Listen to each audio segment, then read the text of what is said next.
Aquí comienza Entendiendo los Tiempos, comprendiendo nuestra actualidad desde una perspectiva bíblica, con Eduardo Saladín y Sugel Michelén. Bienvenidos a su programa Entendiendo los Tiempos, entendiendo la actualidad desde una perspectiva bíblica. Sugel, ¿cómo te encuentras? Muy bien, Eduardo, muy contento. Ayer estuvimos celebrando nuestro 35 aniversario como iglesia. La Iglesia Bíblica del Señor Jesucristo. Empezamos, el primer culto fue el 13 de agosto de 1978. Apenas un pequeño grupo de jóvenes. Imagínate que el mayor tenía 24 años, yo tenía 18 en esa época. Y gracias al Señor miramos hacia atrás y vemos la obra de la gracia de Dios en la iglesia durante todos estos años. No por causa de nosotros, sino a pesar de nosotros. ¿Cuántos eran ese pequeño grupo de jóvenes? Bueno, ese mismo día en la tarde, cuando nos reunimos ya solamente los que éramos creyentes, éramos como 12, éramos como 9 jóvenes, habían 3 hermanas que eran un poquito mayorcitas, de 40 y tantos años, pero así comenzó Iglesia Bíblica hace 35 años y la verdad es que damos muchas gracias al Señor por la manera como nos ha ido guiando y aún por la ayuda que el Señor nos envió de personas más maduras que nos tendieron una mano cuando más lo necesitábamos para darnos dirección bíblica, porque la verdad es que un grupo de jóvenes inexpertos que no teníamos mucha idea, una idea muy clara de lo que significaba ser iglesia. Pero mucho deseo de servir al Señor. Muchos deseos de servir al Señor y cometimos muchísimos errores. Yo siempre digo que nosotros hicimos todo lo que se puede hacer para destruir una iglesia. Pero tú sabes que la gracia es, a pesar de nuestros pecados, de nuestros errores, Dios está con nosotros. Esa es la gracia, ayudándonos y sosteniéndonos. Amén, amén, así es. Sugel, ¿tuviste las encuestas que se hicieron para el programa de hoy? Sí, me encantó ver que primero que el público respondiera y definitivamente el tema de la ansiedad. Es bueno explicar la encuesta. Bueno, hicimos una encuesta preguntando qué quería que se tratara exacto en el programa de hoy. Lo hicimos esta vez democráticamente. Estamos hablando de las emociones, cuando las emociones gobiernan, y habíamos pensado hablar de la ansiedad o de la depresión o del estrés. Y el resultado fue 13% estrés, 40% la depresión y 43% la ansiedad. Y mucha gente decía en la encuesta que querían la ansiedad primero porque la ansiedad normalmente es lo que dispara la depresión o dispara el estrés. Así que aquí estamos en el programa de hoy para hablar precisamente de la ansiedad. A mí me gustaría hacer una pequeña encuesta, evaluación para los oyentes. Y me gustaría preguntarle a aquellos que nos están escuchando, que nos están viendo por el internet, si alguna vez te has sentido paralizado por las preocupaciones, por alguna situación familiar, no has podido dormir, o en algún momento te has sentido recreando una situación que te pasó en tu mente y viendo escenarios favorables y desfavorables. ¿Qué tanto te preocupa lo que va a suceder mañana? Si tu respuesta a estas preguntas es sí, tú te has visto así, preocupado, quiero decirte que hoy vamos a hablar de esa epidemia, si podemos decirlo así, de grandes proporciones, que es el afán, la ansiedad, las preocupaciones. Tú sabes, Sugel, que preocuparse es como mecerse en una mecedora. Sí. Te meces adelante, hacia atrás y no llegas a ningún sitio.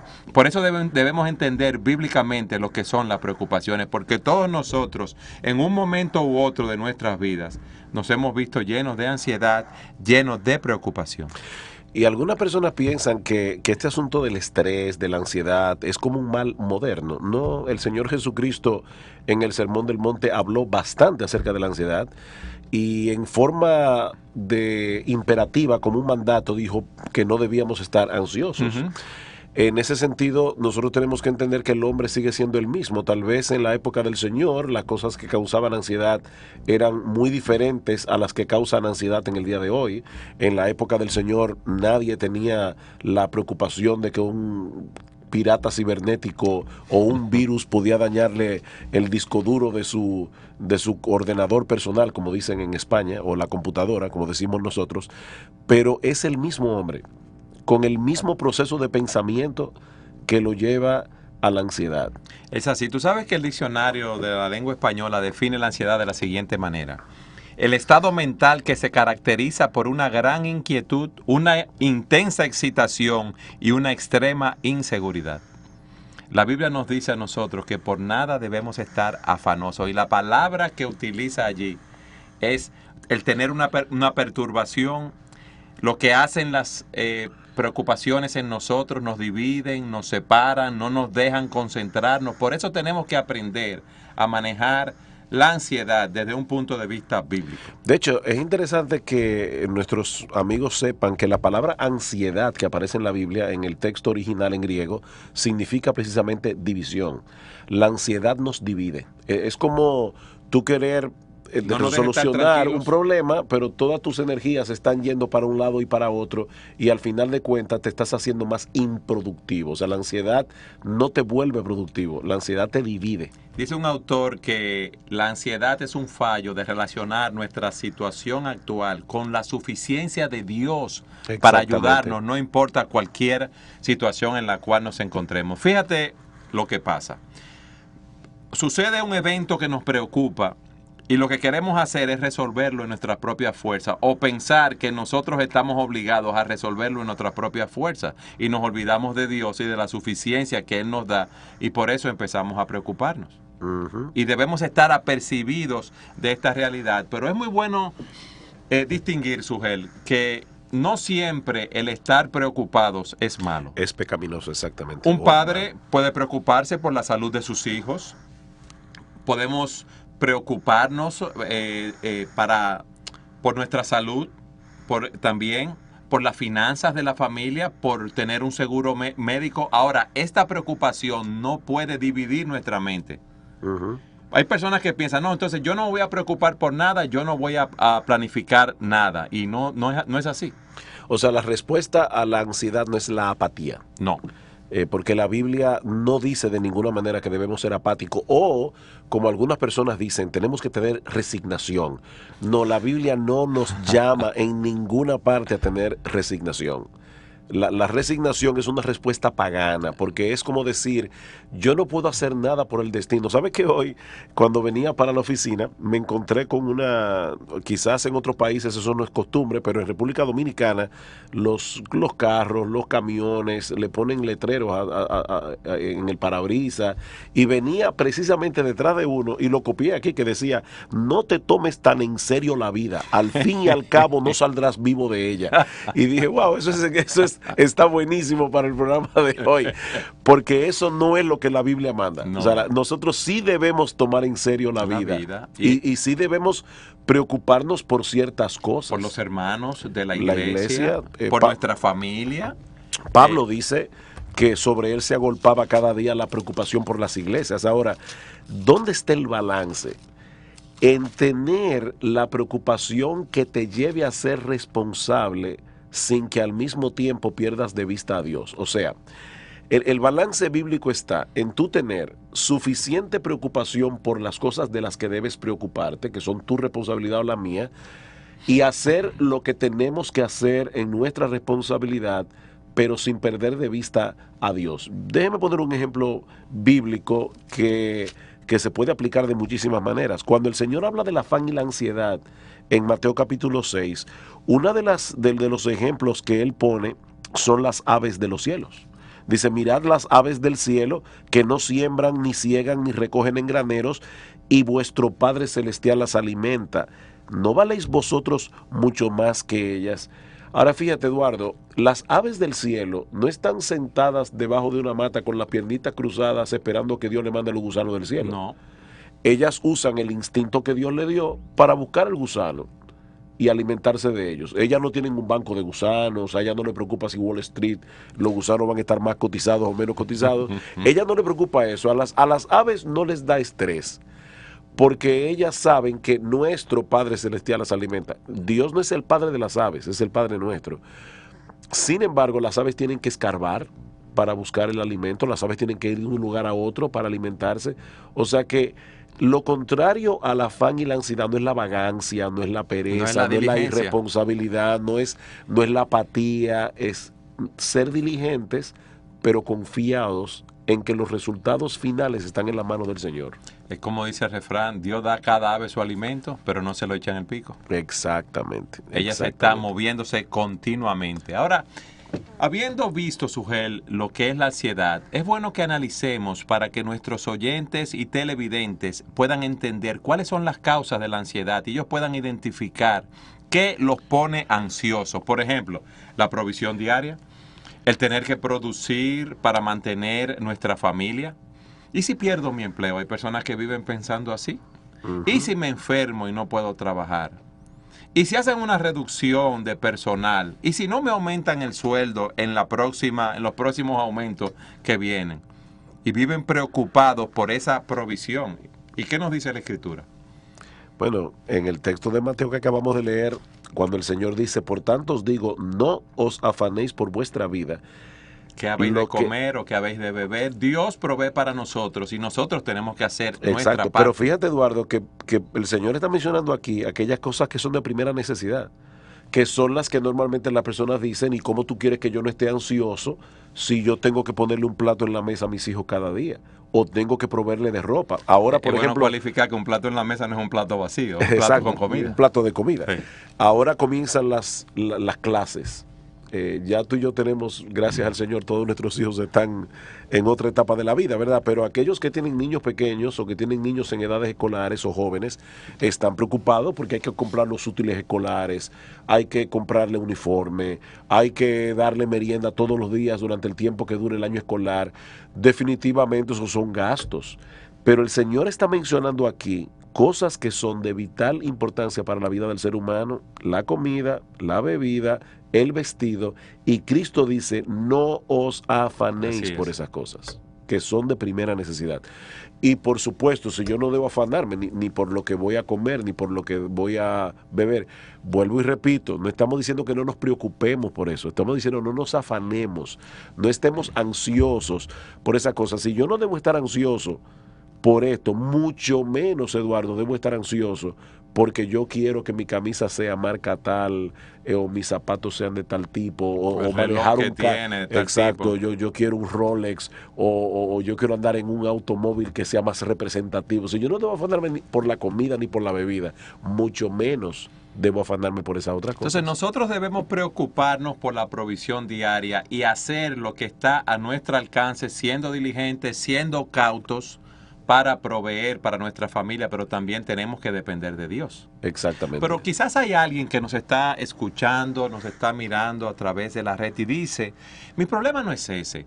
A mí me causa ansiedad, yo soy una joven, yo tengo 27, 28 años, yo quiero casarme y yo no veo ningún hombre que me esté cortejando en el panorama y eso me está llenando de ansiedad. ¿Qué tú le dirías a esa persona, a esa joven o a ese joven? Tú hiciste una pregunta hace un rato y la voy a conectar ahora con esto que tú acabas de decir. Tú preguntaste, ¿qué es lo que causa ansiedad? Y uno dice, bueno, la provisión diaria, con quién me voy a casar. El futuro, cuando pensamos en el futuro. Pero si uno escarba un poco más, uno se da cuenta que el problema no está precisamente en esas cosas. El problema está en una forma incorrecta de pensar. No importa lo que sea que te esté causando ansiedad. Vamos al caso de esta joven. Ella está mirando horizontalmente y no verticalmente. Hay algo que no está en el panorama en su vida y es Dios. Dios puede cambiar el panorama de una joven de 27, 28 años que mira en su iglesia, vamos a suponer que es una creyente, y dice, yo no veo ningún hombre que esté... Y me quiero casar y quiero tener mis hijos.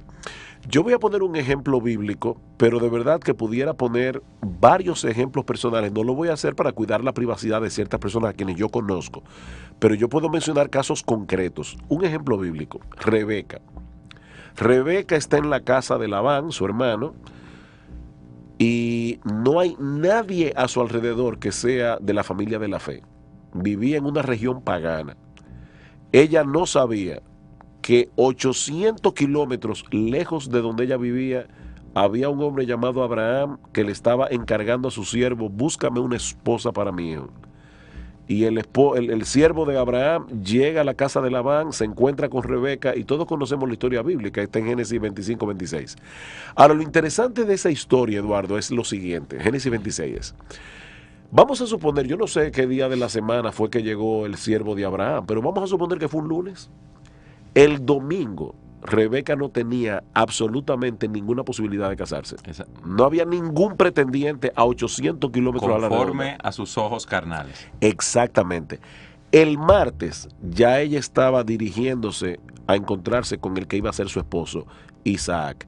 En 24 horas la vida de Rebeca cambió drásticamente. Entonces, en ese caso, lo que tenemos que ver es a Dios obrando en su providencia, hacer nuestra parte en las diferentes áreas de nuestras vidas, pero esperar en Dios. Exactamente. Y yo decía hace un momento que la ansiedad es el producto de una forma equivocada de pensar, porque estoy mirando la enseñanza del Señor en este mismo pasaje de Mateo capítulo 6. Fíjate que el Señor dice, mirad las aves del cielo, que no siembran, ni ciegan, ni recogen en graneros. Mirad las aves del cielo. O luego dice, mirad los lirios del campo. ¿Tú sabes cuántas veces nosotros vamos caminando por la calle y vemos aves en los cielos, pero no nos detenemos a pensar? Y ahí es que está el problema. ¿A pensar en qué, Sugel, diría alguien? Ok. Si yo me detuviera a pensar, wow, esas aves que están en los cielos no tienen ningún afán, porque mi Padre, el que envió a su Hijo a morir por mí en la cruz del Calvario, no por las aves. Cristo no murió por las aves. Si hay alguien que nos está mirando, yo espero que no tenga ningún problema teológico con eso. Cristo no murió por las aves del cielo. Cristo murió por nuestros pecados.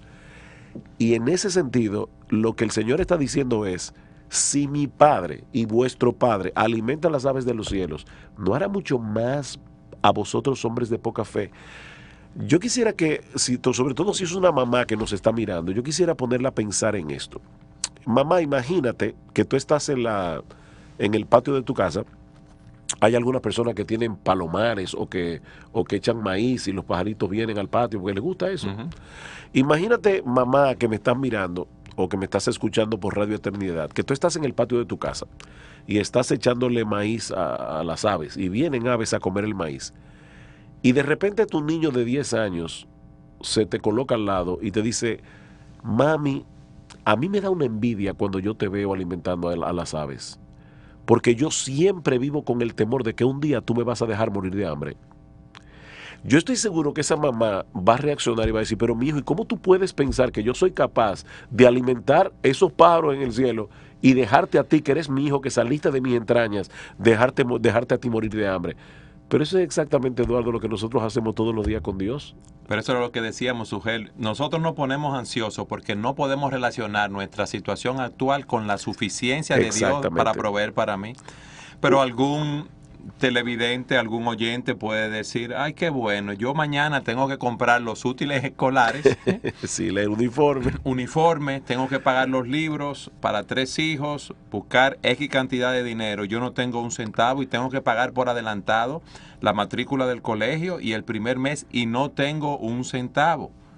Y Dios no ha provisto para mí al día de hoy, a esta hora, yo no tengo nada. Y mis hijos arrancan el colegio, empiezan las clases el próximo lunes. ¿Qué tú le dirías? Ahí es donde entra primero la responsabilidad del creyente. Vamos a suponer que un hombre pensar, que ha trabajado mira, yo voy a buscar la manera, yo tengo que planificar a ver cómo yo puedo hacerlo. Ahora, vamos a suponer que sí, que fue un hombre diligente, pero que por diversas razones el dinero no le dio. El aumento de sueldo no llegó, la bonificación en la empresa no hubo beneficio y entonces no le dieron ese bono que él estaba esperando para poder completar el año, como decimos nosotros. Exactamente, ahí entra el hecho de yo venir entonces delante de Dios, poner mi petición delante de Él y dejar el problema en sus manos. Y si a Dios le place, Él va a responder proveyendo de la manera más extraña lo que ese papá necesita para cubrir lo que sus hijos necesitan para comenzar el año escolar. Pero si no lo hace, si no provee lo que si tú estás diciendo, o sea, porque Dios puede tener un plan. Si no provee, ahí ese papá va a decir, bueno, por una razón que yo no entiendo, Dios no quiso proveerme, pero es para mi bien y por amor a mí. Dios me ama y por lo tanto, aún a pesar de que yo no tengo con qué, yo puedo mantenerme tranquilo. Eso suena muy irreal. Déjame, perdón, Eduardo, porque tengo un pasaje en la cabeza que quiero traer para que no suene como, ay, sí, qué bonito, eso suena. Qué bonito. Exacto. Pero yo te quería decir algo con respecto a eso, Sugel. Llega el lunes, las 8 de la mañana, tus hijos están ahí. Papi, no vamos a ir al colegio. Tú tienes un niño de 5 años, uno de 7, uno de 9. Ya mis amiguitos están en el colegio y nosotros estamos aquí en la casa. Papi, ¿qué pasa? Mira este pasaje de la palabra de Dios y vamos a llegar a ese punto. Por nada estéis afanosos. Y ya los amigos que nos escuchan en Radio Eternidad pueden decir... Ese texto es sumamente interesante, Sujel, pero te digo tenemos algo. que irnos a una pausa. A una pausa. Ok, cuando vengamos, sí, vamos a seguir aquí porque es importante que nuestros amigos vean esto en la palabra de Dios y cómo se aplica a su de vida. cómo enfrentar esas situaciones de una manera bíblica para no tener ansiedad, para vencer la ansiedad como Dios manda. Siga con nosotros en su programa Entendiendo los Tiempos.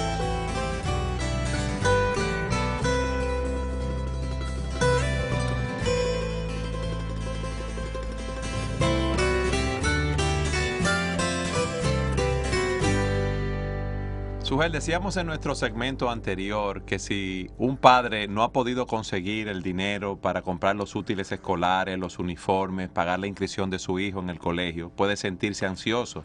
Y ese padre ha hecho todo lo posible, ha sido diligente en su trabajo para conseguir ese dinero. Y veíamos que esa persona puede tener mucha ansiedad, mucha preocupación por la situación. Tú decías en Filipenses lo que esa persona debería hacer. Por un lado, dice el texto aquí, por nada estéis afanosos, y ese nada incluye nada. Por nada estéis afanosos. Si no sean conocidas vuestras peticiones delante de Dios en toda oración y ruego con acción de gracias. Pablo dice, lleva tu petición delante del Señor en oración, déjale la carga a Él. Él tiene el poder suficiente para llevar esa carga. Y hazlo con acción de gracias. Y siempre eso me llama la atención. ¿Por qué con acción de gracias? Porque eso te obliga a recordar aquellas cosas en las que Dios salió en tu socorro en el pasado y eso alimenta tu fe. Y la paz de Dios, que sobrepasa todo entendimiento, guardará vuestros corazones y vuestros pensamientos en Cristo Jesús. Ahora, nota, amigo que nos estás oyendo, o mamá, o que nos está viendo por internet. Aquí no dice necesariamente que Dios va a hacer lo que ella o él quiere. Está esperando. No. Simplemente dice, la paz de Dios que sobrepasa todo entendimiento guardará vuestros corazones y vuestros pensamientos en Cristo Jesús. Cuando uno recuerda que hay algo más grande que Dios está haciendo que alimentarme o vestirme, y es hacerme semejante a Cristo. Y Pablo dice más adelante, en gran manera me gocé en el Señor de que ya al fin habéis revivido vuestro cuidado de mí, de lo cual también estabais solícitos, pero os faltaba la oportunidad. No lo digo porque tenga escasez, pues he aprendido a contentarme cualquiera que sea mi situación. Y a mí me llama la atención el hecho de que Pablo estaba en la cárcel aquí. Pablo estaba encarcelado, privado de su libertad. Sé vivir humildemente y sé tener abundancia. En todo y por todo estoy enseñado. Así para estar saciado como para tener hambre. Así para tener abundancia como para padecer necesidad. Si hay personas que nos están escuchando que saben lo que es padecer necesidad, Pablo supo lo que era padecer necesidad. Pablo supo lo que era tener hambre. Hambre. Imagínate, Eduardo, una cárcel de aquellos días. Porque aquí tenemos a un hombre libre que nos está mirando y dice, yo estoy haciendo lo que puedo, estoy tratando de tocar cierta puerta para conseguir lo que necesito para mis hijos el día de mañana. Pablo no podía tocar ninguna puerta, Pablo estaba preso. Pablo estaba completamente a expensas de que personas se acordaran de él y tuvieran misericordia.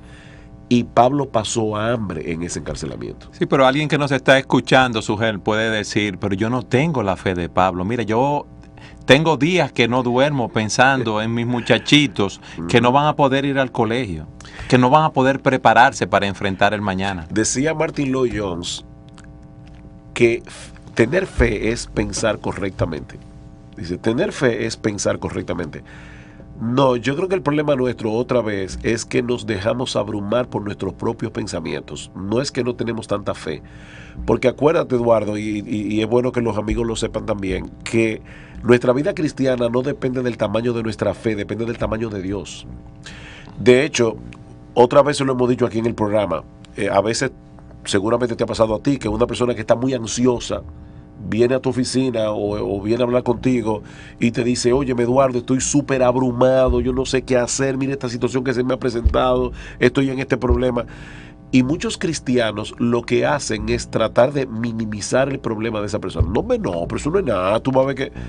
Pero mira, a veces hay problemas que son serios. Sí. Ayer yo estaba hablando con una persona en mi oficina que tenía un problema bien serio y yo le decía, óyeme, yo me pongo en tu lugar y de verdad que entiendo tu preocupación.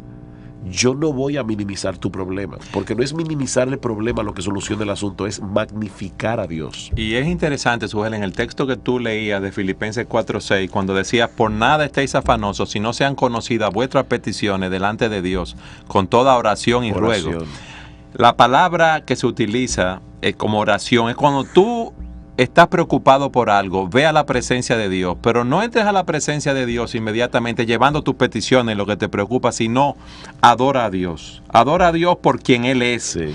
el Dios soberano, el Dios omnipotente, el Dios de justicia, por lo que Él ha hecho por ti, el Dios que entregó a su Hijo a morir en la cruz del Calvario por nuestros pecados. Y cuando tú entras en esa actitud de adoración a Dios primero, te das cuenta de la grandeza de Dios y de tu pequeñez, y que te estás preocupando por algo que Dios puede resolver, como decíamos, que si no lo ha resuelto porque Él no quiere. Entonces, después que tú te deleitas en Dios, adorándole por medio de la oración, entonces presenta tu petición.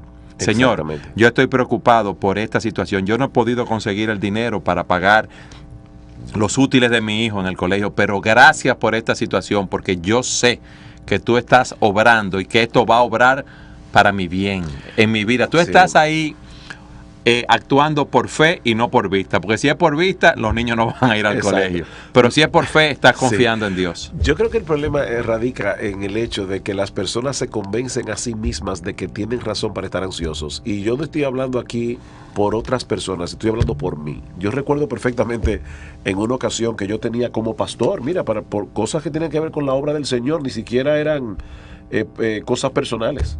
Y yo tenía tantas cosas esa semana en mi agenda que yo comencé a ponerme ansioso. Y cuando yo iba para la oficina, venía manejando el carro para acá, me descubrí a mí mismo pensando, pero claro que tengo que estar ansioso. Tú no ves esta lista tan larga de cosas que yo tengo por delante en esta semana. Yo tengo demasiadas cosas, hasta que de repente yo me tuve que detener y decir, ven acá, Sujel, ¿y qué no te pasó a ti?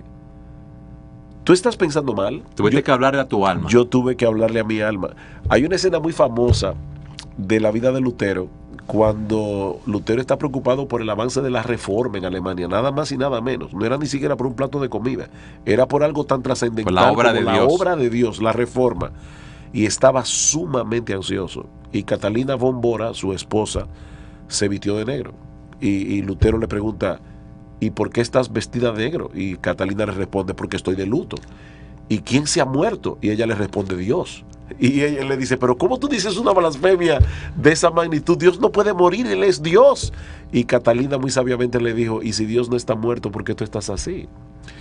Nosotros, sin darnos cuenta, actuamos como si Dios no existiera, o como si Dios se hubiera muerto, o como si Dios estuviera allí vivo, sentado en su trono, pero completamente despreocupado. Indiferente a mi situación. Exactamente. Pero Jehová reina.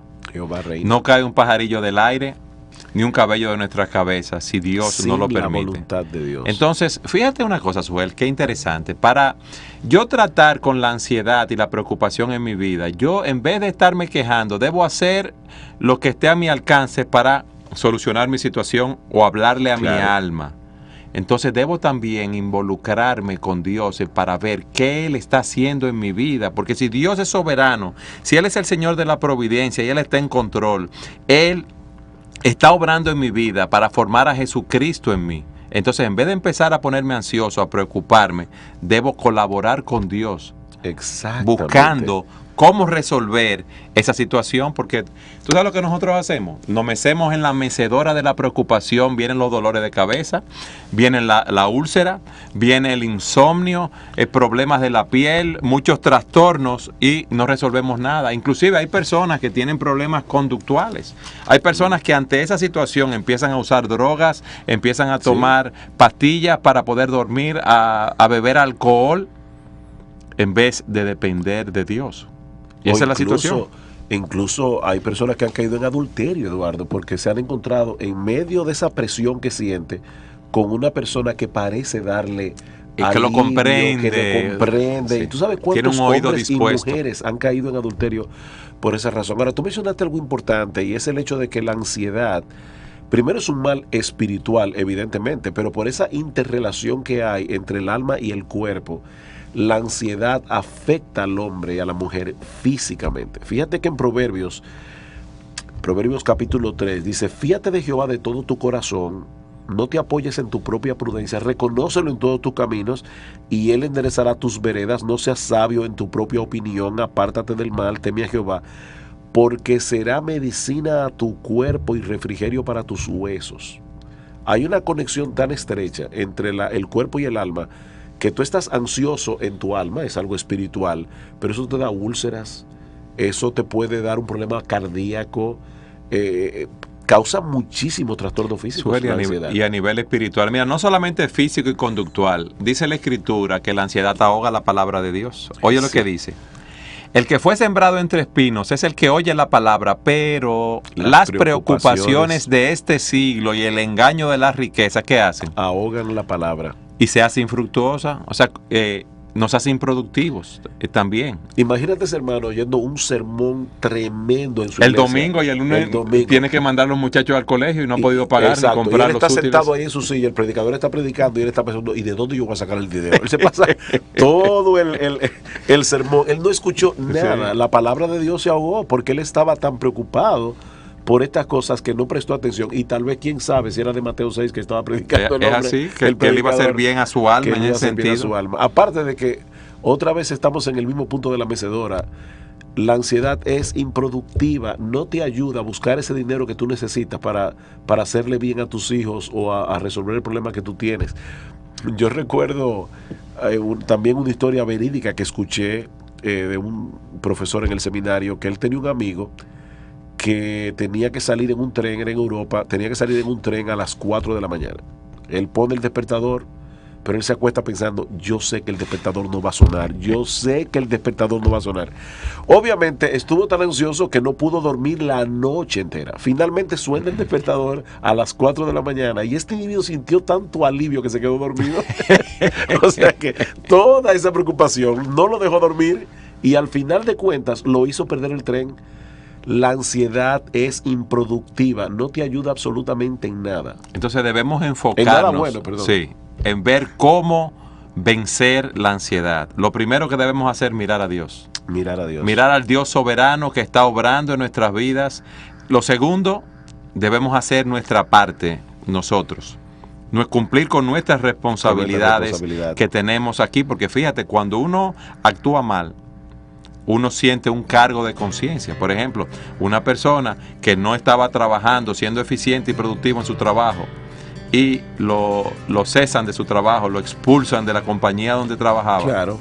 Esa persona se va a sentir mal, va a estar ansioso, va a tener un sentido de culpa por lo que hizo mal. Pero estamos hablando de una persona que está haciendo todos los esfuerzos para hacer las cosas bien, y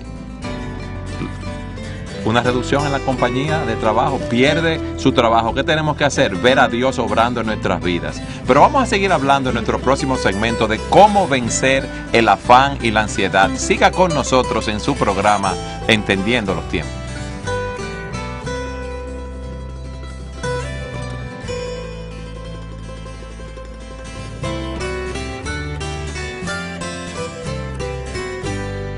En el segmento anterior hablábamos de cómo vencer la ansiedad. Si la ansiedad es tener una mente dividida, debemos tener una mente unidireccional, unificada. Y lo que debemos hacer es ver a Dios.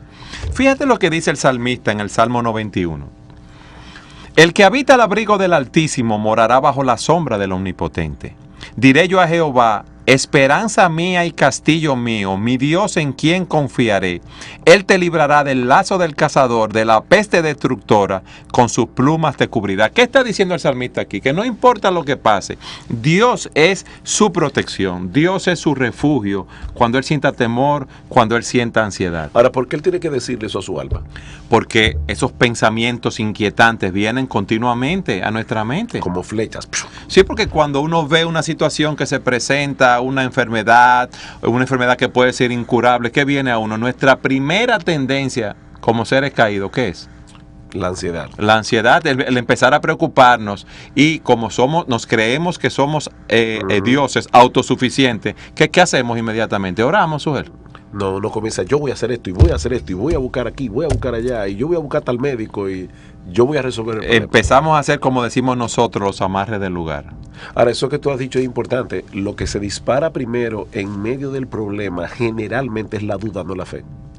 Por eso es que Lloyd Jones decía que la fe no es otra cosa que aplastarle la cabeza a la serpiente de la duda. Yo tengo que hacer algo. Cuando esa duda se dispara, hacer lo que el salmista dice, yo diré a mi alma, o le diré a Jehová, tú eres mi refugio. Lo que dice Parece que a veces la cabeza de esa serpiente de la duda, que es muy grande, y el pie de nosotros Sí. muy pequeño para poder aplastarla, Sujel. Pero la verdad de Dios puede aplastarla totalmente. Por eso nosotros debemos tomar esos textos de la palabra de Dios que nos ayudan a vencer la ansiedad, como Filipenses 4:6, por nada estéis afanosos. Memorizarlos. Sí. De manera que cuando venga ese gigante de la duda, esa serpiente de la duda, yo hablarle a mi alma con la palabra de Dios. El texto que vemos, que tú mencionabas en Mateo capítulo 6, versículo 25 en adelante. ¿Qué debemos hacer nosotros? Bueno, confiar en las promesas de Dios. Fíjate lo que dice Mateo 6:25, lo leo de nuevo. Por tanto os digo, no os afanéis por vuestra vida, qué habéis de comer o qué habéis de beber, ni por vuestro cuerpo, qué habéis de vestir. ¿No es la vida más que el alimento y el cuerpo más que el vestido? ¿Qué es lo primero que yo debo hacer? No preocuparme, sino depositar mi fe en el Dios Todopoderoso. Él dice eso en Mateo 6:25, después de haber dicho en el versículo 24 que ninguno puede servir a dos señores. ¿Por qué? Porque aborrecerá a uno y amará al otro, estimará al uno y menospreciará al otro. No podemos confiar o servir a Dios y a la riqueza. Entonces, en momentos de duda, yo tengo que ver a Dios. Yo no puedo ver la situación a nivel horizontal. Yo tengo que verla a nivel vertical, mirar al cielo. Pero hay algo crucial en ese texto y es el por tanto del versículo 25. Tú lo acabas de conectar. En el versículo 24 dice, ninguno puede servir a dos señores, aborrecerá al uno, amar al otro, estimar al uno, menospreciar al otro. No podéis servir a Dios en la riqueza. Por tanto, os digo, no os afanéis por vuestra vida. Al final de cuentas, no es solamente el problema de que pensamos mal lo que nos lleva a la ansiedad, es que muchas veces tenemos un orden de prioridades incorrectos. ¿Y tú no crees que eso es pensar mal? Cuando yo tengo el orden de prioridades incorrecto. Claro, es indudable, pero quiero hacerlo, es como Sí. tratar de ser más Segmentarlo, enfocado, sí. exacto. Porque el texto termina diciendo, no os afanéis pues diciendo qué comeremos o qué beberemos o qué vestiremos, porque los gentiles, y los gentiles son los paganos que no conocen a Dios, buscan todas estas cosas, pero vuestro Padre Celestial sabe que tenéis necesidad de todas estas cosas. Entonces, ¿qué es lo que yo debo buscar? Primeramente, el reino de Dios y su justicia, y todas estas cosas serán añadidas. Fíjate cómo aquí comienza diciendo, no podemos servir a dos señores, no podemos servir a Dios en las riquezas. Y termina diciendo, busca primeramente el reino de Dios y su justicia. Y todas estas cosas que son una causa de afán y de ansiedad para ti, te serán dadas por añadidura. El problema es que nosotros, Eduardo, nos pasamos la vida entera buscando las añadiduras, en vez de estar buscando primariamente el reino de Dios. Y es una falta de fe, Sujel. Totalmente. Si nosotros creemos que Dios es el dueño de todo, que de Jehová es la tierra y su plenitud, y todo lo que en él habita, nosotros debemos vivir confiados en ese Dios que es el Dios soberano, que es el Dios que controla todas las cosas. ¿De quién proceden las riquezas? De La Dios. honra, el honor. De Dios. Todo viene de la mano de Dios. Y más aún, ese Dios nos ama a tal punto de haber dado a su propio Hijo a morir en una cruz por nuestros pecados. Y como dice Pablo en Romanos 8, si Dios no escatimonia a su propio Hijo, sino que lo entregó por nosotros, ¿cómo no nos dará con él juntamente todas las cosas? Y ese es el Dios que provee para nosotros. Ahora, hay algo más que yo no quisiera dejar en el aire antes de que termine el programa. Yo creo que si hay un versículo bíblico que yo tengo que usar constantemente en mi oficina para aconsejar a personas con ansiedad, y vuelvo y repito, los pastores no somos Superman, o sea, los pastores también tenemos que luchar con la ansiedad. Bueno, yo doy como testimonio que esa es una de las áreas que yo más he luchado en mi vida. Exacto, o sea, los pastores tenemos que lidiar con falta de sueño, con insomnio, con preocupaciones excesivas, y tenemos que aconsejar nuestra propia alma, y a veces hasta buscar que otros nos recuerden verdades que ya nosotros sabemos. Que nos pastoreen, Sujel. Exactamente, exactamente. Y uno de los textos que yo más uso para otros y para mí es el versículo 34 de Mateo 6. Así que, esta es la conclusión, no os afanéis por el día de mañana, porque el día de mañana traerá su afán. Basta cada día su propio mal. ¿Tú te has dado cuenta, Eduardo, que el casi 99.9% de las causas de la ansiedad tiene que ver con el futuro? Sí, y son situaciones que no ocurren la mayoría de las veces. La Pero mayoría Suhel, de las veces. antes de continuar, tenemos una llamada que nos van a pasar de la cabina. Buenas. Buenas, Dios les bendiga. No estamos Buenas. escuchando aquí. Sí, buenas, Dios les bendiga. ¿Me escuchan? Dios les bendiga. ¿Aló? Sí, Sí, buenas. ¿Me escucha? Sí. Sí, ahora sí le escuchamos. Ah, sí, no, para decirles con relación a eso que ustedes están diciendo de la fe ante cualquier situación que se presente. Estamos atravesando una situación de un sobrino, el esposo de una sobrina, que le diagnosticaron cáncer en el brazo. Ellos son cristianos, ellos viven en Atomayor y pasaron en estos días por aquí, dentro del proceso de análisis, estudio y todo eso. Y yo esperaba ver una familia derrotada, pero esa gente me dieron una lección de vida realmente, me citaron ese verso, por nada estéis afanosos. Amén. Y todo eso, y esa gente están lleno de fe, haciendo planes, después que yo me sane voy a hacer esto, voy a hacer lo otro, y de verdad que ese es un ejemplo, un buen testimonio de fe. Bueno, ahí es donde uno tiene que aferrarse, ¿verdad? A la palabra del Señor, y a Amén. la larga Dios Dios va le a hacer bendiga lo que Él mucho. quiera hacer. Pero sea que viva o que no viva, la voluntad de Dios es buena, es agradable y es perfecta, y ahí está nuestra tranquilidad. Tú sabes que muchas veces nosotros vemos a Dios como el Dios soberano, el Dios todopoderoso, y no lo vemos como tú decías en el primer segmento, Suhel, como nuestro Padre.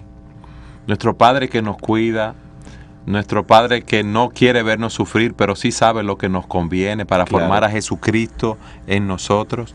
Fíjate cómo ese Padre celestial, nuestro Padre celestial, alimenta a las aves, alimenta a los animales del campo. ¿Cuánto más a nosotros que somos sus hijos? Como dice aquí, por el vestido, una gran preocupación. ¿Por qué os afanáis? Considerad los lirios del campo. ¿Cómo crecen? No trabajan ni hilan, pero os digo que ni aun Salomón con toda su gloria se vistió así como uno de ellos. Y si la hierba del campo que hoy es y mañana se echa en el horno, Dios la viste así, ¿no hará mucho más a vosotros, hombres de poca fe? ¿Sabes que los discípulos del Señor muchas veces recibieron esa reprensión de parte de Cristo? Hombres de poca fe. En ese pasaje famoso de la barca, cuando ellos estaban allí, la barca estaba a punto de zozobrar en medio de la tormenta, y ellos despiertan a Cristo: Señor, sálvanos que perecemos. Y otros le dijeron: ¿no te da cuidado que perecemos? Esa diferencia que hay entre los evangelistas es porque todos comenzaron a decir una cosa y otra, y cada uno recogió alguno de las. En buen dominicano se armó un barullo ahí en el bote. Exactamente. Y Cristo se levanta. Y en vez de decirle: ay, sí, yo los entiendo, claro, estamos en una tormenta, el agua está entrando en la barca, estamos a punto de zozobrar, Cristo los reprende y les dice: ¿por qué ustedes están así, hombres de poca fe? Y en el texto de Lucas, hay una pregunta interesantísima. El Señor le pregunta a los discípulos: ¿dónde está vuestra fe? Fíjate, ellos tenían fe porque por algo despertaron a Cristo, pero una fe vacilante, era una fe que no se aferraba a las promesas de Dios.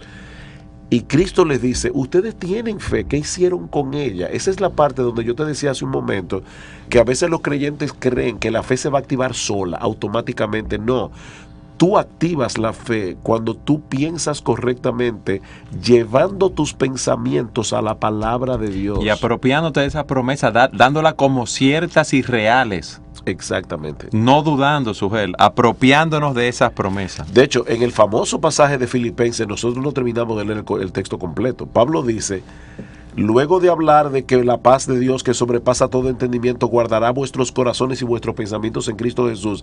Alguien puede pensar: bueno, que Dios se encargue de guardar mis pensamientos. No, Pablo sigue diciendo: por lo demás, hermanos, todo lo que es verdadero, todo lo honesto, todo lo justo, Justo, todo lo lo puro. puro, todo lo amable, todo lo que es de buen nombre, si hay virtud alguna, si algo digno de alabanza, en esto pensad. Yo tengo una obligación como creyente de pensar en ciertas cosas y con la verdad de Dios, con las promesas de Dios, recordando quién es Dios, desechar las mentiras de Satanás que están llenando mi corazón de ansiedad. Y si me pasa esto mañana, y si pierdo el empleo, y si ahora me enfermo, El y si... easy, que no me lleva a ningún sitio. Exactamente. Suele, es interesante en el versículo 27 del capítulo 6 lo que el De Señor Mateo. dice, de Mateo. Y el Señor dice, ¿quién de vosotros podrá, por mucho que se afane, añadir a su estatura un codo? Tú sabes que nosotros vivimos en una cultura que está obsesionada en alargar el tiempo de vida. Sí. Y es bueno tener una buena mayordomía, una buena administración de nuestro cuerpo, hacer ejercicio, comer de una manera saludable, pero las personas piensan Que van que a van a alargar. vivir 1000 años cuidándose de una manera excesiva. La tasa de mortalidad es 100%. Es Nunca así. va a reducir. Por eso había un letrero que decía, come bien, ejercítate bien, descansa bien y muérete de todos modos. Es así, es una realidad. Y claro, no estamos diciendo no hagan ejercicio, no se alimenten bien. No, porque uno debe tener una buena calidad de vida, aún para servir al Señor, para tener las energías suficientes para servir al Señor. Pero tenemos que entender que una buena calidad de vida no significa necesariamente una larga vida. Es como tú dices, 100% vamos a morir. Lo importante es pensar, ¿y después de la muerte qué? Y no sabemos ni cuándo, ni cómo, ni dónde. Yo recuerdo que mi papá cuando iba al médico y le hacían un chequeo general ya en su vejez y todo estaba bien, decía, no, yo me voy a morir químicamente puro. O sea, al final de cuentas... No Va a ser el importa. muerto más sano que conozco. Exactamente, te vas a morir. Eso es inevitable. Sí, pero debemos aprender, como hemos visto, a tratar con la ansiedad y la preocupación en nuestras vidas, no tener una mente dividida, sino fijar nuestra mente en el Dios soberano que controla todas las cosas, el Dios que es el dueño del universo y está obrando en nuestras vidas. Tú puedes vencer la ansiedad si estás en Cristo, porque en Cristo somos más que vencedores. Gracias por estar con nosotros en su programa Entendiendo los Tiempos, entendiendo la actualidad desde una perspectiva bíblica. Que el Señor los bendiga.